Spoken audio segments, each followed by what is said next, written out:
Program Director, Minister Nathi Mthethwa, His Excellency, the President of the Republic of South Africa, Honorable Jacob Zuma, the former chairperson of the AU, ministers, deputy ministers, fellow Premier, Mahumapilu, MECs here present, executive mayors, members of parliament, members of legislatures, our councillors, leaders of political parties and civil society organizations, ambassadors, high commissioners, and members of the diplomatic corps, esteemed guests.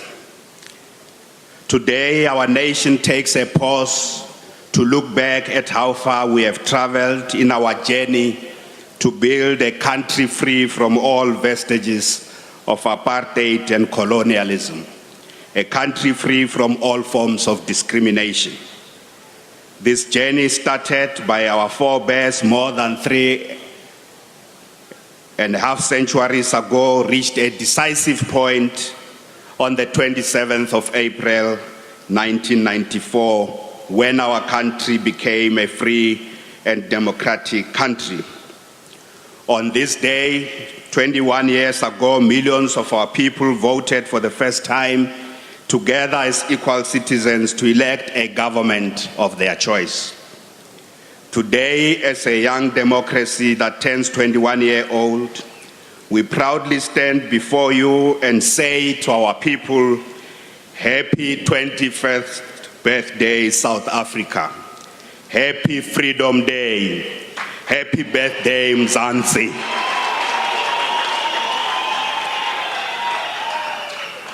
As we look back to trace our footsteps and re-establish our bearings, we can say without fear of contradiction that South Africa of today is a much better place to live in. Even the doubting Thomases in our midst will find it hard to disprove the overwhelming evidence that the ANC-led government has spearheaded major socio-economic changes during the first 20 years of our freedom and democracy. Despite all the many challenges we still face in dismantling the structural and psychological legacy of apartheid and colonialism, we have set our country on a major path for social and economic transformation. As our president will say, we have a good story to tell.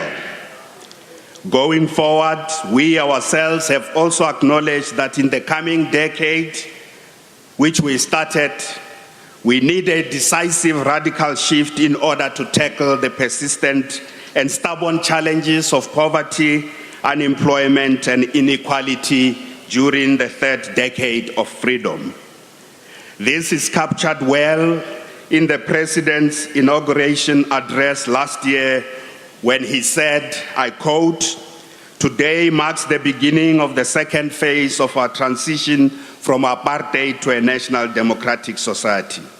The second phase will involve the implementation of radical socio-economic transformation policies and programs over the next 5 years. We have already placed before the nation the National Development Plan, our roadmap, which outlines the type of society we envisage by 2030. Through this program, we will move South Africa forward to prosperity and success." I close quote. President, all the spheres of government in our country are responding to the call for radical socio-economic transformation with greater urgency and new energy. It is for this reason that the theme for this year's Freedom Day is celebrating the beginning of the third decade of our freedom through accelerating radical economic transformation. We are very serious as a country and its leadership in our quest to build a South Africa of our dreams, a South Africa in which all the people enjoy human dignity and a better life. President, we are not complacent. We have not lost a sense of urgency. We have not lost touch with the daily reality that many millions of our people are still left out of the mainstream economy.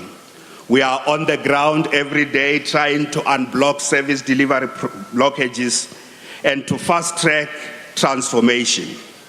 It is for this reason that we don't accept any justification with regard to the violence perpetrated against our foreign nationals, fellow brothers and sisters in our continent.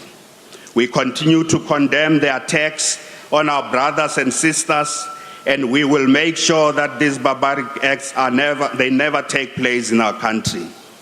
We are one people, we are one Africa, we are one humanity.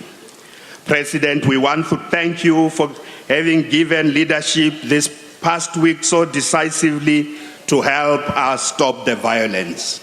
We can say today, as we gather here on Freedom Day, that the violence has stopped. The attacks on our fellow brothers and sisters has stopped.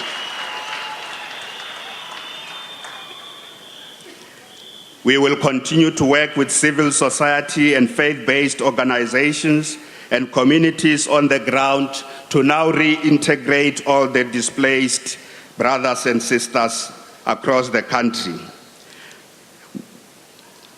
President, as I welcome you to this Freedom Day, I want to conclude that every democracy has its own problems and unique challenges. 21 years into a democracy, we are coming of age. We must say our democracy has become noisier and somewhat rowdy, judging from what is taking place in our parliament. But the problems of a democracy should be resolved through democracy, and we who are public representatives will spend more time on the ground mobilizing people and mobilizing communities. Government alone can never succeed in tackling all the societal problems. As we reflect and retrace our footsteps in order to appreciate the journey we have traveled and protect the gains we have achieved, let us understand that the road ahead is still long and arduous. The journey for the next decade has begun. In the Lendlela, Leamohetsi, Sianamkela, feel at home. Thank you very much. May God bless Africa.